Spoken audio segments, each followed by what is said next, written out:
naulila ang batang si Christine namatay sa isang aksidente ang kaniyang mga magulang.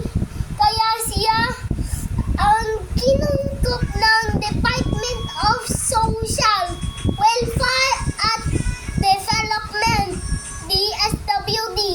Hindi pa siya natagal sa DSWD ay mga asawang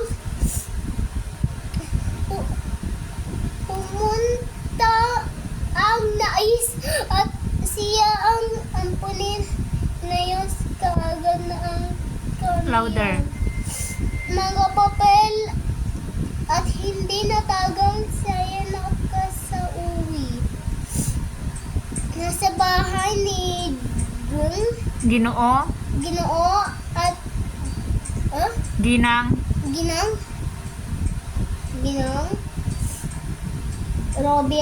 Robles. Robles.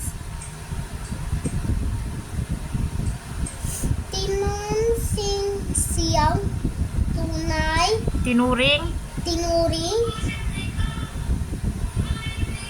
sayang tunay na anak na lagaan siya ng maayos, pinapasok sa magandang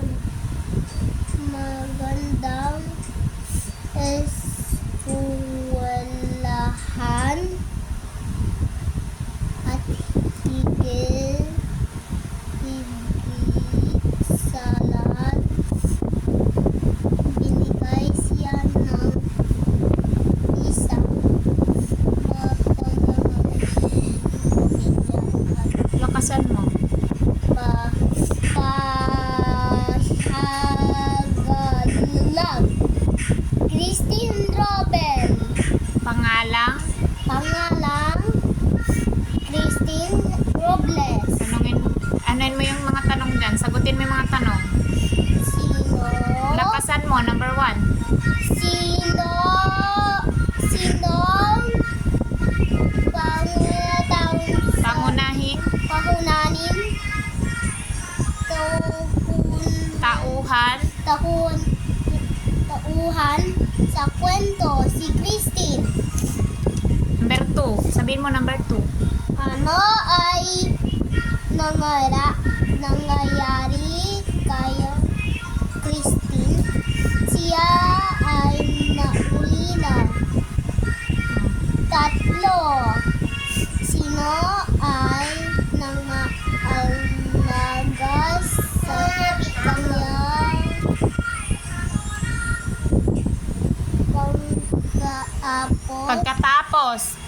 pagkatapos namatay ng kanyang Lakasan mo.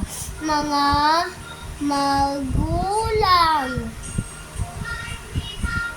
Kinungkop siya ng DSWD. Number 4. Balik. Ano ay mga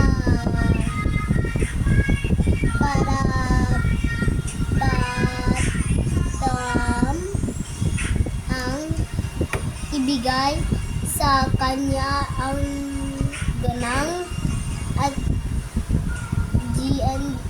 Ginoo at Ginang. Ginoo at Ginang Robles.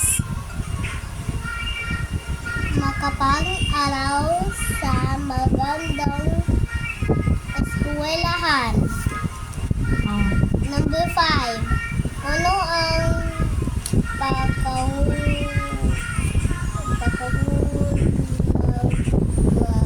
Ayusin mo. try again ng number 5. Ano? Ano ang Pangkalahatan. pangkalahatan? Maari mong sa pamaaga ang ito ng ang batang Batang may may ar K. K. Oh. Anong may ibibigay mong pamagat? Nawalan. Nakasan mo naman. Nawalan man ng magulang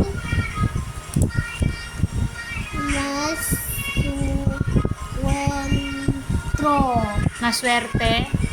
swerte pa din sa Christine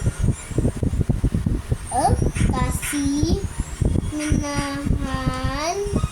minahal siya at pinalagandang ng ganong at gong Ginoo at ginang. Ginoo at ginang Robles.